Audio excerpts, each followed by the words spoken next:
Dan Hooker and Claudio Puelles in the UFC's lightweight division. This is my prediction, my breakdown, who I think is going to win the fight, how I think they're going to win the fight, and why I think they are going to win this fight. Very early prediction, as today is currently August 25th. The fight's going to be happening on November 12th at UFC 281. We got 32-and-a-half-year-old Dan the Hangman Hooker, who is ranked at number 13 in the UFC's lightweight division rankings, moving from the featherweight division where he got knocked out bad by Arnold Allen in his debut, and immediately is going right back up to the UFC's lightweight division. He's going to be a little bit taller than Claudio Puelles. He's going to be a little bit lengthier than Claudio Puelles as well.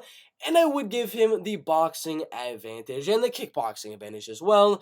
Comes from City Kickboxing with a lot of very solid strikers over there, like Kai Kara-France, former interim title challenger, the UFC's flyweight division. A top 3, top 2 middleweight fighter of all time, Israel Adesanya. We got Shane Young, UFC striker, who's got a lot of head kick KOs. We got Brad Riddell, who is doing very good in the UFC, till he lost the half of his and Jalen Turner.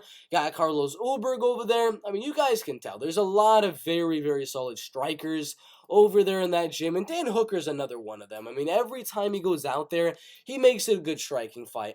Unless he moves down to the damn featherweight division and gets knocked out by Arnold Allen or fights freaking powerhouse Michael Chandler. But he did outstrike Nasrat Haqparast very, very well in their fight to win that one by unanimous decision. Fought wrestler Islam Makhachev and got submitted in round number 1. And he made it a very, very close fight with Dustin Poirier. I mean, I cannot tell you how close of a fight that was. I believe he won 2 rounds on the judges' scorecards against former title challenger and interim champion Dustin Poirier. But you guys already know, Dan Hooker's a very good striker, has good volume, solid power, just he hasn't really used it recently. He's more looking for the volume and trying to win that decision recently, because the last time he got a finish, was it the Gilbert Burns one or was it before that? It was a James Vick knockout, who just does not have the best chin. So yeah, he does have some power when it comes to that left hook, as well as his knees inside of the clinch.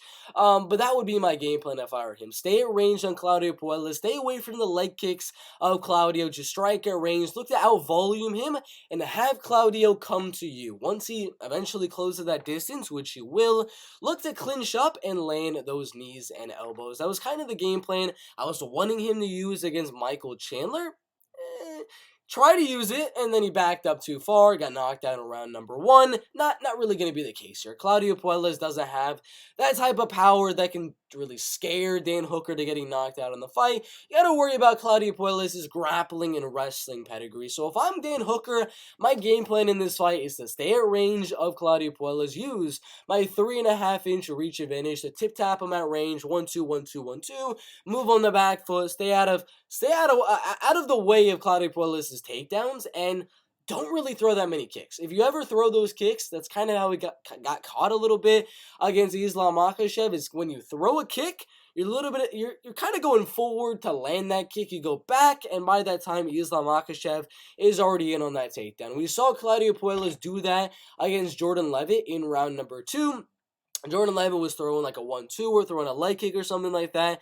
Claudio went back a little bit and just dove right down for a double leg takedown and got it because of the momentum that Jordan Levitt had on his strikes. Was not able to get the momentum back far enough to defend the takedown. So it's kind of what happened with Dan Hooker against Islam Makhachev. Just didn't have enough time to circle out of there and get away from the takedown. So again, Dan needs to have very good movement in the fight to stay away from the takedown. He needs to use that reach and height advantage.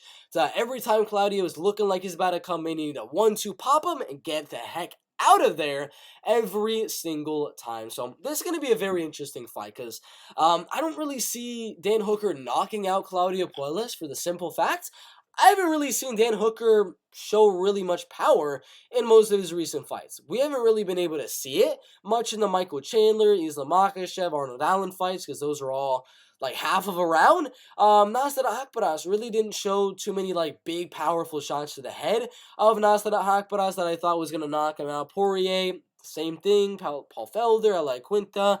I really haven't been seeing that like power from Dan Hooker to really like make me think of Dan Hooker as a guy that has a good possibility of knocking out Claudio Puelles.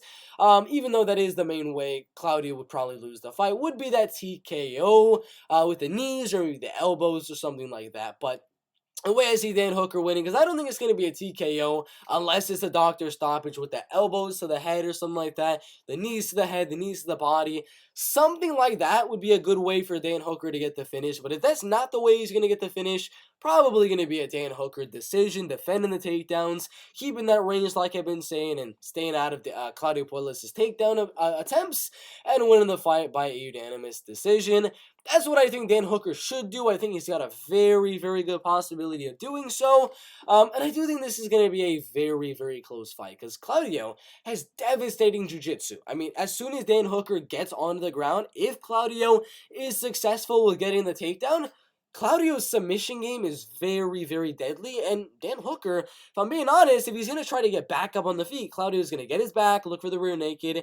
If Dan Hooker tries to get back up, to get to his base and things like that, Claudio's going to try getting a knee bar, and he's going to roll, do an Amanari roll into a leg lock, a knee bar, whatever the case may be. Claudio is a very dangerous guy in terms of that wrestling and grappling, so it's going to force Dan to be very patient on the ground and not really put up really too big of movements that Claudio can capitalize on and submit Dan Hooker in the fight. So it's an interesting one if Dan Hooker is too, if he gets taken down and he's too willing to just immediately try to get right back up, he could get submitted in this fight.